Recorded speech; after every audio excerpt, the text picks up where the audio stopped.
Welcome to the morning show today on WRCO Radio. We have Andrew Sharp. We have Dave Timm in the studio talking about community players of Southwest Wisconsin and an upcoming trivia fun night as well. Well, Andrew, as you look at the start of the year, you're optimistic for another good year for players, I'm guessing. Yeah, I am, and we've got the trivia show that or the trivia fun that we're going to do January 31st at 7 o'clock. We're going to do Snow White in the spring. The auditions for that are in February, and the show is going to be in April. But I just, things are generally looking up, in my opinion, at the city auditorium.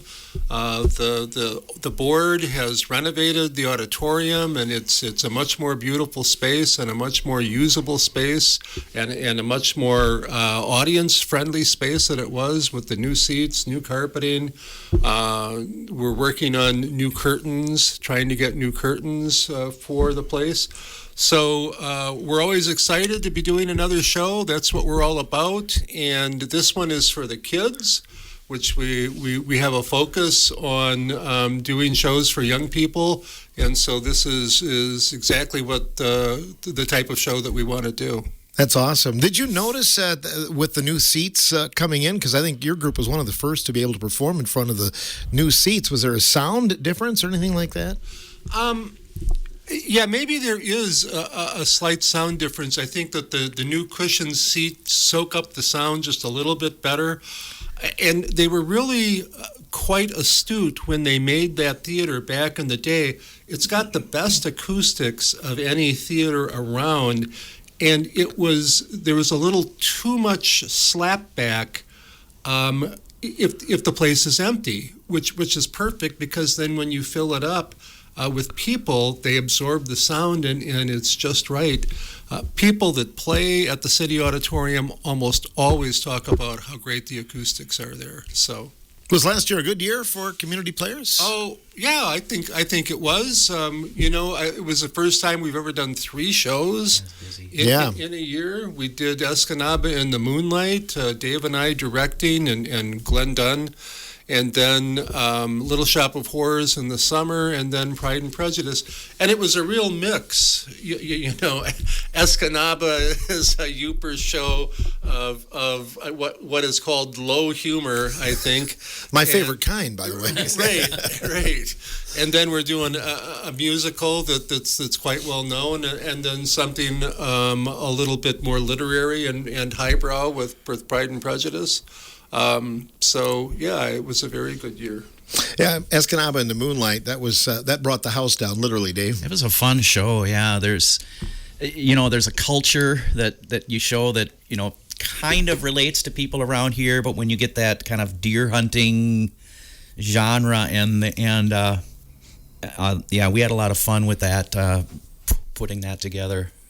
That was a good crowd, and I think people related to it, whether they were a hunter. If they weren't, they knew somebody that maybe doesn't act exactly like that, but similar, right? Yeah, even to learn those kinds of things if you're not familiar with it, and a lot of humor behind it, and of course, anytime there's fart jokes, you can't go wrong. Can't go wrong. And I think too, cast-wise, as I look at the 3 productions, you brought in some new people again to your group, right? That's always important. Yeah, we really encourage, and we had I don't know how many that auditioned for Escanaba, but we had to turn a few people down, which is always a painful bummer. Yeah, I bet. Yeah. And we try to encourage new people to come, and even if they don't, get involved the first time, good experience for them with auditioning, and encourage them to come back. But we always want new people to get involved. This generation is getting up there, and we really are looking for people. Like, for example, with Snow White, I'm really encouraging people that maybe want a little directing experience to join me as an assistant director or some other role that they can get their foot in the door and learn the ropes and get some new directors, because it's been a lot of the same people.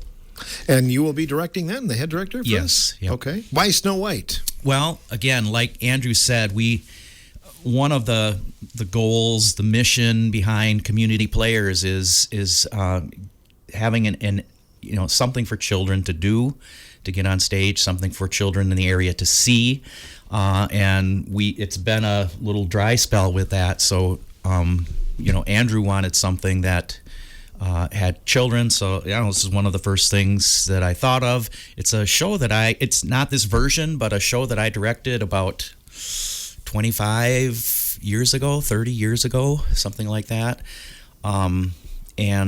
So I had an interesting experience going through and perusing scripts and coming up with one that I really liked. Indeed. It poses some challenges with that many kids in the cast, doesn't it, Andrew? Well, yes, it does. We generally try to have a child wrangler, although we don't always succeed in getting somebody that's willing to do that, but it's best when we have a child wrangler. But the children that are in it want to be in it, and they want to do a good job, and so it's rare to have discipline problems or things like that. But it's a whole different dynamic then. You've got to alter the rehearsal times so that you're getting the kids back earlier, which is something that we're cognizant of, that we're aware that we need to do for all the mothers out there who might be listening and considering whether to have their child in the show. So there's a different feel to the whole show, of course, when you have children in it. So, but it's such an experience for the kids because it's so big. To be in the show is a really big thing for them. They feel like they're on the stage in Hollywood and lights, camera, action, where we've gotten so old and jaded now that it's just another show. Just another show. But it's nice to see it through the eyes of a child and to see how excited they can be. And one of the things I always notice too is that when kids are involved in a play, you can see them become part of this community. They're mixed in and with these adults and doing all of this stuff, and they meet new friends. And at the end, they're crying, they're bawling because the thing is over. Their experience. It's been 6 weeks usually, something like that, and it's over, and you can tell it's something that they take with them, for the rest of their lives. I've talked to several actors through the years, Andrew, that they have quite a resume by the time they're a senior in high school. They've been in several productions. Right. Yeah. Well, not when I was. By the time I was a senior, I'd been in at least 8 shows, 2 every year, and it's. I always complain that there were no musicals at my high school. My older brother, there were musicals. Me, none. My younger brother, there were musicals, but I hit the dry spot. So that's one of the reasons why we began Community Players so many years ago, was to give the kids a chance to be in musicals or additional chances, because certainly the high schools do musicals. So.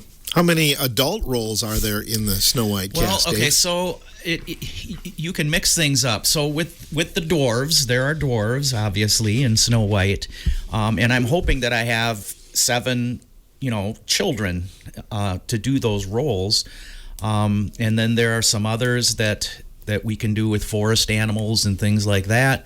But I would say upper teen to adult, like 9 roles, something like that, I think, and up to 11 roles for children. So it's a good mix. And we might expand on that some by putting additional children into additional parts. There are forest animals, for instance, in the show. Well, a child could get on stage and be a forest animal. I'm thinking of when we did Lion, Witch, and the Wardrobe, and Teddy Riley was a skunk, and he didn't have any lines or anything like that. All he had to do was be a skunk on stage, which, if you know Teddy, I'm amazed now that he held still for as long as he did. There's things like that we can do to augment it. Now, and maybe we'll feel like we have our hands full with as many as we have, I don't know. So it's a timeless story. In fact, they just put out a new Real People version of it in movie form a couple years ago. I don't know if you had a chance to see that. I did not. No, was that the little controversy behind that's that? the one seems where, like it. yeah, where the young woman playing Snow White kind of tanked the show by criticizing it, and After the fact, right yeah. after the fact, and it killed the But I box thought it office. was good. I went and saw it with the See, granddaughters. Yeah, and no, it was- I'm afraid yeah. yeah. But I wonder. You said it was a little bit different. Different script. How's this one Well, different? okay, so when I started researching, you can go online and you can find from different publishers this version, that version. People, do adaptations of it.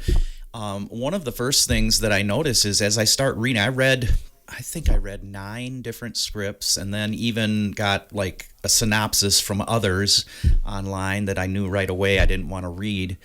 But because there are some that are just not good. Right. But one of the first thing I noticed is the dwarves. That most of them have dwarves, but none of them are named.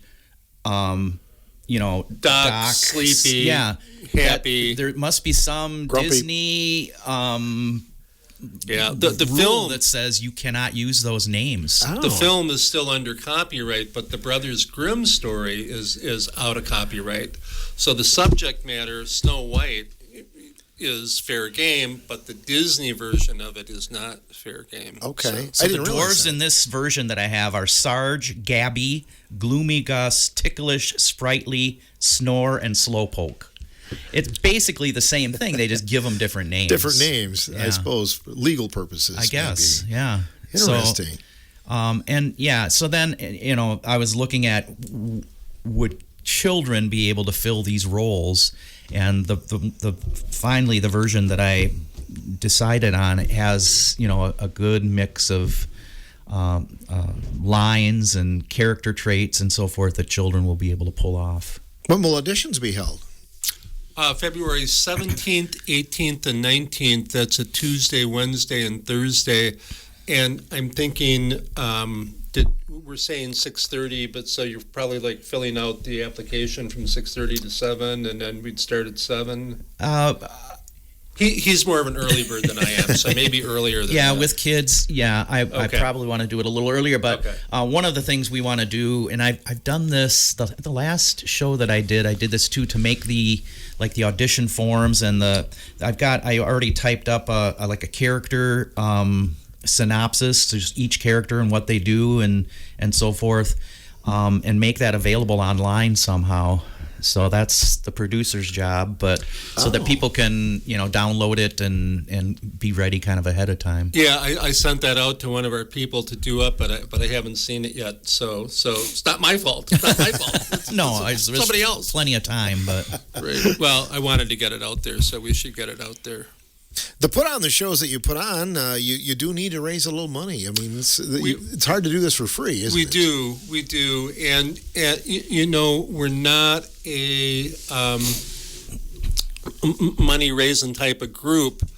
I mean, aside from the shows, so it's even more important for us when we do have an event to make the most of it, like our trivia-thon that's coming up on January 31st at 7 o'clock. Is this one of the main fundraisers, Dave, for the group? It is. Yeah, it is. It has come down to be, and then we survive off of the shows. So, I mean, it is what it is. The Community Players is a bunch of actors. We're not a bunch of business people, and so it's hard to get people to go out and try to raise money. It's not what they want to do. So we have to make the most of donations and things like that. What about royalties for a show, Andrew? Oh, boy. Have they gone up over the years? Yeah, absolutely. Although I think that they've held steady actually after COVID in 2020, because it killed audiences everywhere. Everybody is saying that they're only getting half as many people as they used to, and so they haven't raised the royalty rates. But like for Little Shop of Horrors, the royalties for that were about $4,500. So $4,500.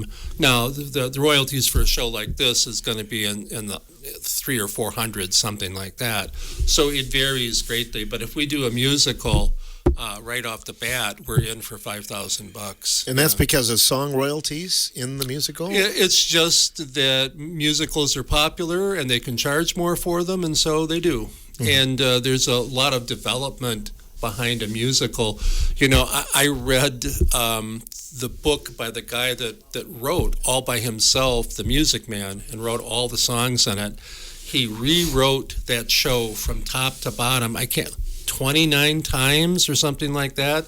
And he said that every rewrite was intended to be the final version, but as it goes through different permutations and different people are involved. So they've got a lot of money tied up in producing and creating a musical, and they want to get their money back. So isn't it true that he made the most money off the Beatles covering Till There Was You? Oh, that could well be. I Yeah. heard that. Paul, that's the second song on Ed Sullivan when the Beatles were on. Back on February 9th of 1964. So yeah, they covered it, and he made more money off that than he did, I think, initially off the musical. Paul, not that loved those old timey songs like that, and so I'm sure that was Paul. But that's a very nice version, and George came up with a very nice guitar arrangement for it. So. Do they charge less for schools, like if you're a school putting it on, or some companies do? Yeah, there's community theater rates. School rates, and then of course professional rates are completely different. Yeah. So. I know you're a big fan of trivia. I know this is you've been putting this on now, Dave, for a little bit. How many times have you guys done this trivia? I was trying to think of. I think this will be our third. Okay. I thought it was maybe fourth, but for sure our third annual, and it's been, like Andrew said, it's been a success, and we incorporate other things in there, like a silent auction and some other door prize-y kind of things. But it's been a great success, and we enjoy doing it. I think the two kind of go hand in hand, because I think your group, you all like trivia real well. Yes, well, absolutely. And in fact, the group that won last year was a theater group that won it all. I think I got some people calling me saying, hey, you must have given them the questions ahead of time, but I didn't. They just knew. They just knew. Yeah. And you give out hats, don't you? Or last year we gave out hats, and comp tickets for future shows. So yeah, and even second place we give tickets for community player shows. Well, tell us the basics of what's going to be going on here this month. So it starts at 7, and we usually start setting up at like 5:30. So we're usually by 6 or 6:15 ready for people if they want to come and register their teams. It's teams of 6 people, up to 6. You don't have to have 6, and it's $30 for each team to enter. So $5 a person. That's pretty cheap, I think. Then once we start, it's unlike Triviathon, no devices or anything like that. It's whatever you have up in your noggins to answer the questions. And the format is I have 10. I'm debating on whether to add an 11th category, and I go through that entire category, 10 questions. So like science, for example, and I'll have 10 science questions. And they go through, and then they turn in their sheets, and we'll check them. And in between, we'll do door prizes and food and drinks and things like that. And then we'll go on to the next category and all the way through till the end. So, it's a very satisfying triviathon, in my opinion, because there's so many questions. 10 category. I mean, that's with 10. That's 100 questions. So you really feel like you've gotten a chance to engage your trivia mind and on a lot of different subjects as well. So, do you have each category like, okay, this time we're going to do science, and then you move on, and the next time you do the next category, or are they kind of mixed together then? No. So I am Triviathon. I am an original. I was there the first year, and if I remember right, you had categories, but you did one question from each category per round. Right. And so, no, this is once we do science, we do 10 science questions. And then the next one is music, and we do 10 music questions. And so it stays within the the category. So, I always encourage, if you're going to have 6 people on your team, try to have people with different interests and different knowledge base. And so when I say, okay, we're going to do music, then Simon says, okay, this is my category. I got you. Everybody can be quiet. And so if it's going to be science, it's going to be whatever, you need to have people with different interests and background, and that helps a lot. It's real trivia, isn't it? It is real trivia. Yeah, I think so. Yeah, where there's no phones or anything like that. Does it make it easier to write questions? Because I know that's one of the challenges we face on the radio. I think so. Yeah, I think so. It's fun. I enjoy doing it. Putting everything together, and you think year after year. This is the 3rd year. You think. I can't. There's no more questions, but trivia is endless, basically, because there are things that pop up and go, wow, I didn't know that. And in fact, throughout the year, I've got a little notebook, and it's like, ooh, I got to use that for trivia. Write it on your hand or whatever was available. It's a lot of fun putting it together, it's always on my mind when we're doing those kinds of things. So, what is your favorite type of trivia question? Well, okay, so I like to mix things in. So I was just going to look up and just tell you there are 10 categories, and so science. There's some of the basics that are always there. So science. I was a science teacher, so probably science is always going to be there. Let's see. So science. There is music. There's movies, sports. There is toys and games, which I think I did the first year, but not last year. And then last year I did a category. It was the letter L.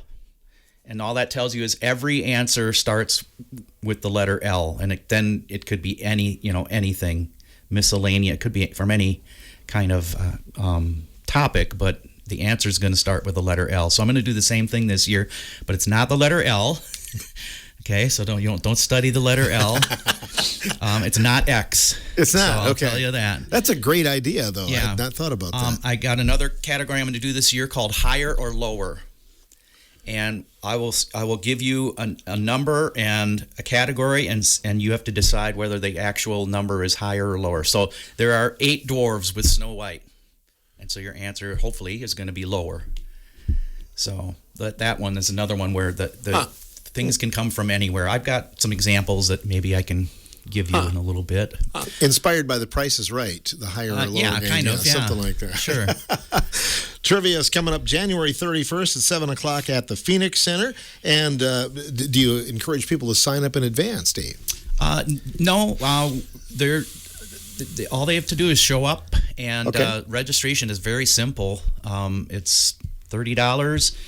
You got to come up with a team name, which makes it a lot of fun. It's you know how interesting and fun it is to read off the names that people come up with, and that's part of the fun. And find a table and prepare.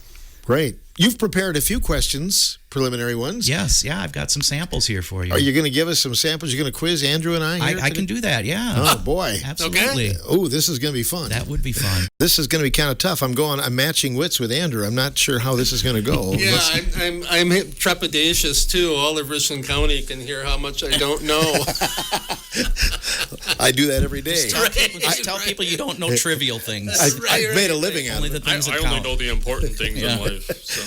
If it's only music, I got a fighting shot here, but otherwise... If it's any science questions, I'm lost, so. Well, feel free to play along with us at home as well, or wherever you're listening today, as Dave Timm takes over Trivia Thon. All right, here we go. Right. So, first category is toys and games.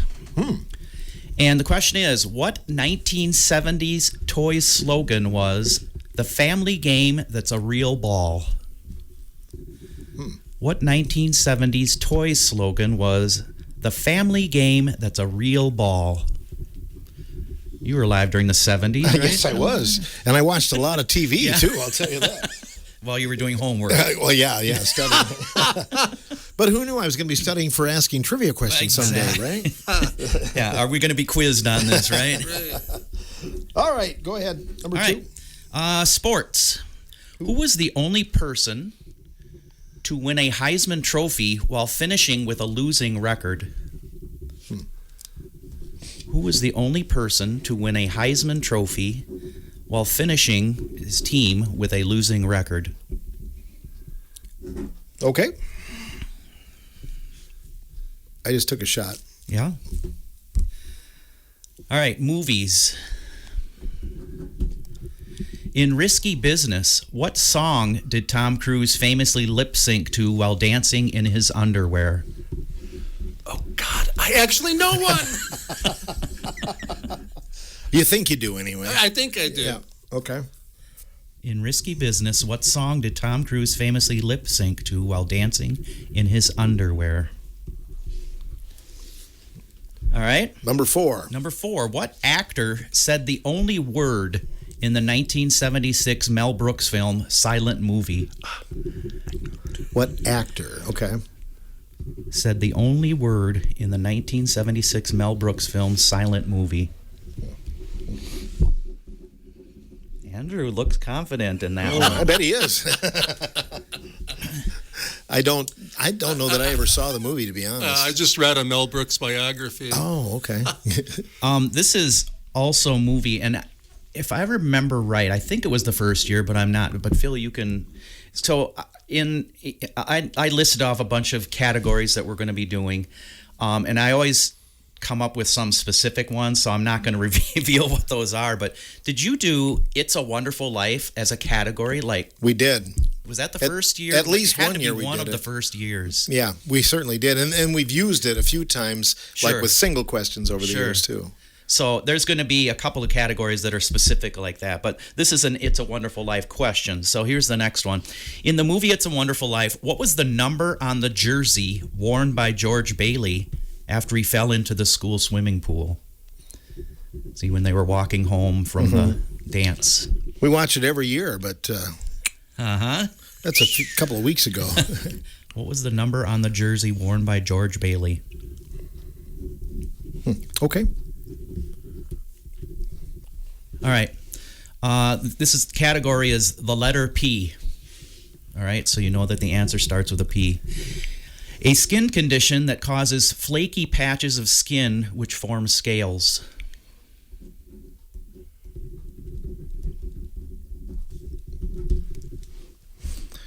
It's not an essay test, Andrew. He's writing a lot. All right. All right, Dave. Music. Yep. Cher's first single referenced which rock star? Oh.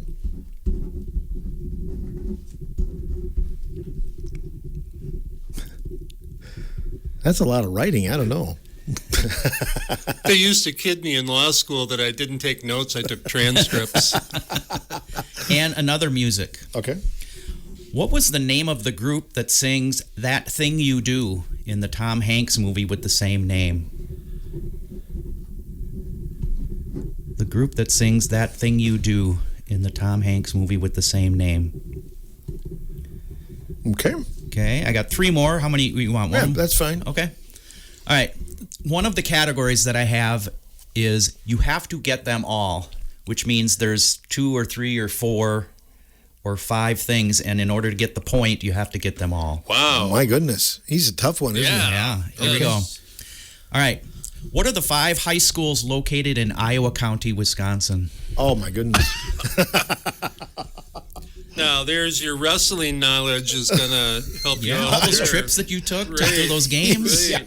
I don't know what You know what county I'm in. county? Oh, boy. The 5 high schools that are located in Iowa County. Mm. You have to get them all. Boy, that is tough.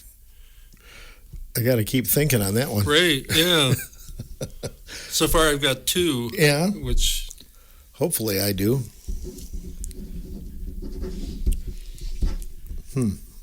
Got to be one more.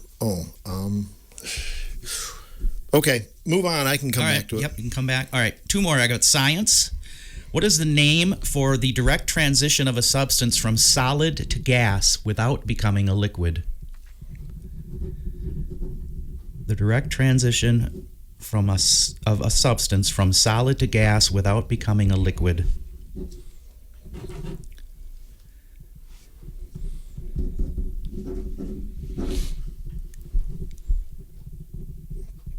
All right, and then the last question is higher or lower. Okay. Okay.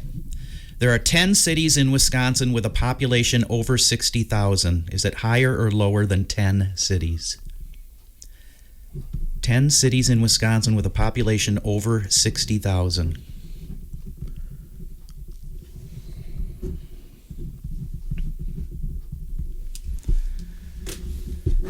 Okay. Was that the last one? That was the last one. You're still working on your 5 Yeah, I'm still schools? That's what I've been working on.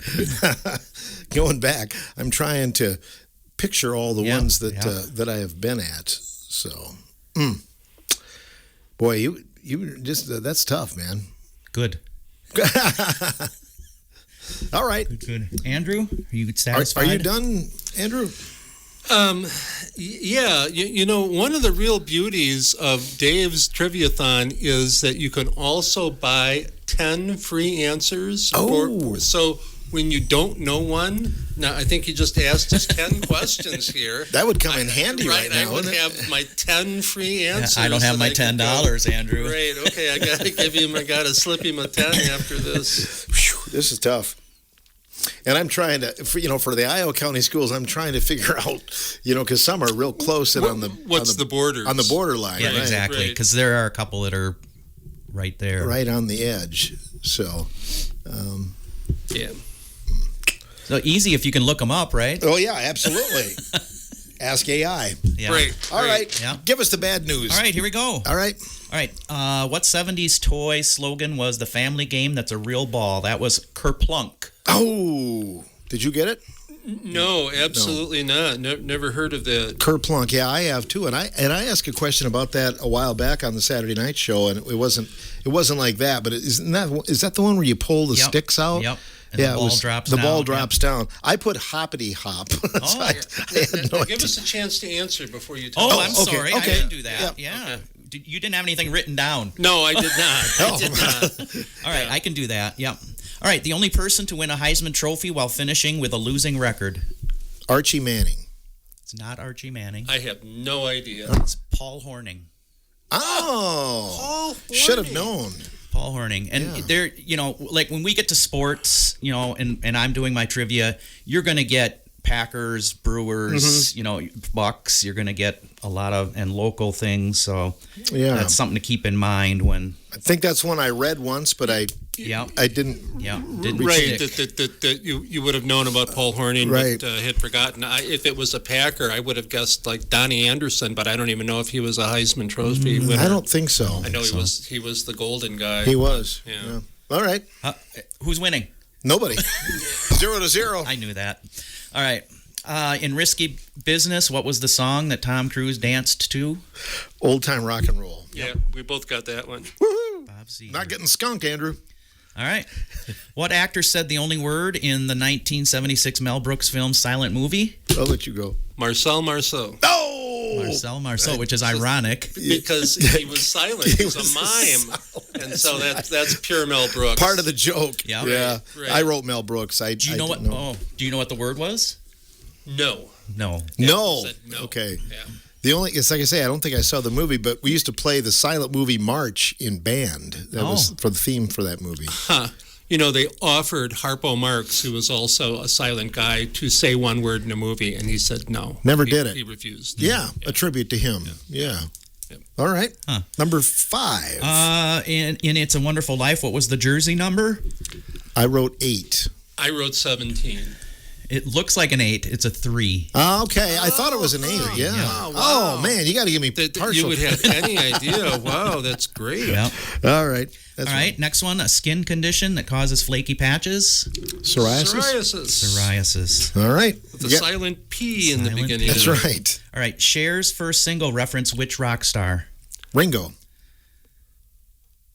I love you. I love you, Ringo. Ringo is Okay, correct. It wasn't under her. Wasn't under the name Cher. Yeah. But yeah. Oh, yeah. Well, he's got me there trying to match wits with Phil Nee on old music questions. Yeah. Not even gonna. Yeah. All right. The name of the group that sings That Thing You Do? The Wonders.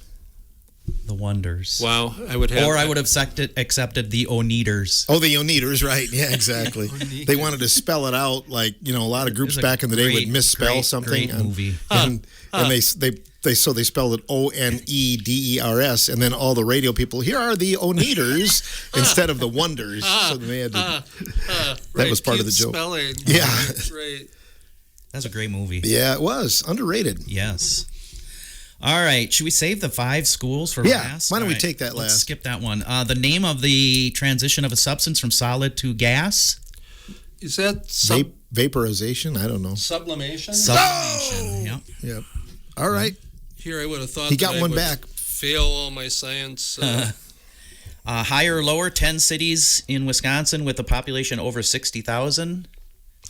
Higher. 60,000. Yeah, I would say higher too. I'm thinking like Beaver Dam has got more than 60,000. Not many, but Not many. so Higher is correct. There are 11, yep. All right. All right, the 5 schools. Let's hear them. well, obviously, Maybe collectively between the two of you.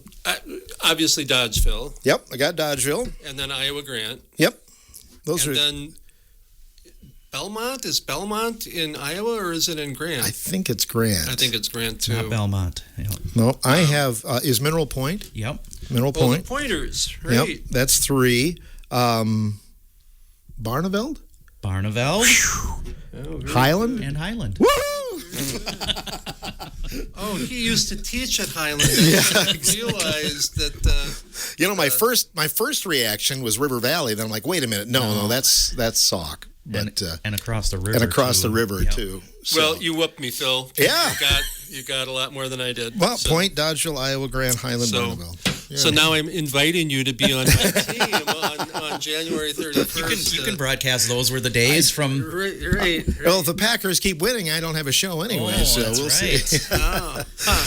Anyway, well, yeah, we hope people will. That's always fun. think By the way, I people want to mention. I don't think we ever mentioned it's at the banquet hall of the Phoenix Center on that Saturday night, the January 31st. No, Phil's been mentioning that. Oh, okay. Well, I good. didn't. But tell me about some of the other things you do because you have some silent auction items and things. Yeah, so- we're gonna be going around to some local businesses and asking them to donate for our silent auction. So I'm hoping to get good stuff. If anyone out there would like to donate items to community players, we would be more than happy to accept anything.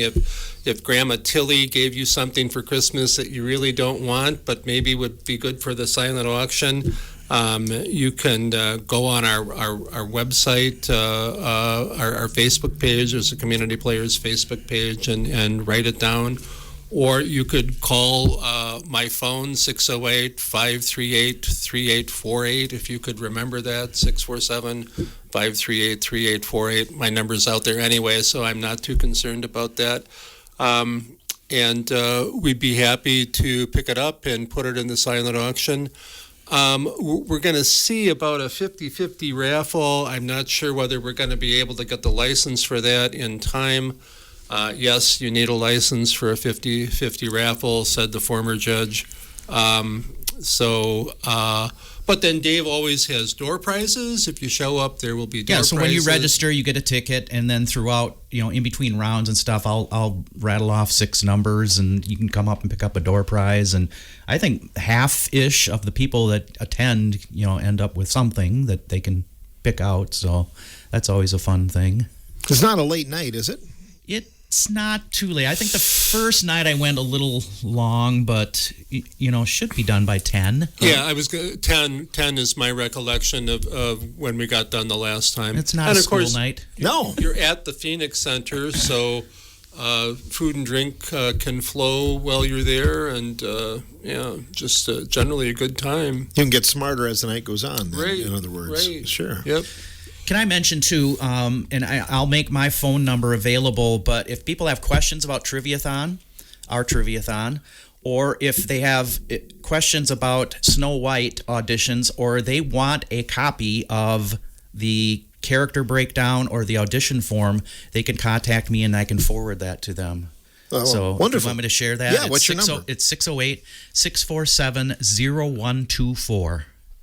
647-0124, and I would be happy to send along the information or answer any questions that people have. Every year auditions, I think you meet new people, and that's kind of exciting, isn't it? It's fun. Yeah, it's fun. That's what it's all about for me, especially just to connect with people and learn more about the people in the community.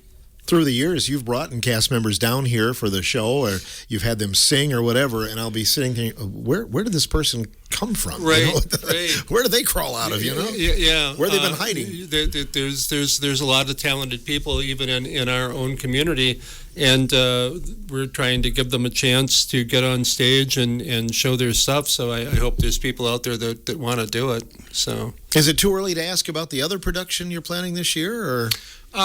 We could do. We're potentially going to do a production in the fall.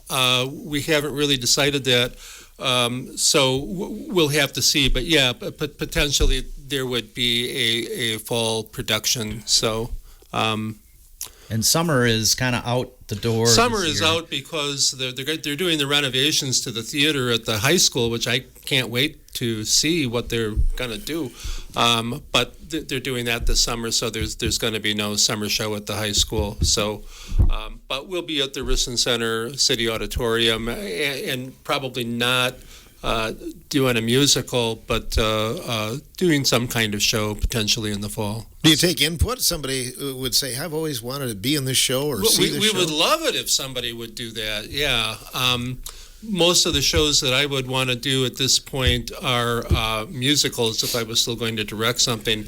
And like Dave says, we would love to get a younger director in. He and I and Cameron Cormican and a couple other people are directing all the shows, and new blood, new interest, all that kind of good stuff. So sure. So don't rush, don't crowd. Step forward. So what are your suggestions, Phil? My suggestion has always been I love, and it's just a fluff musical, but I love Bye Bye Birdie.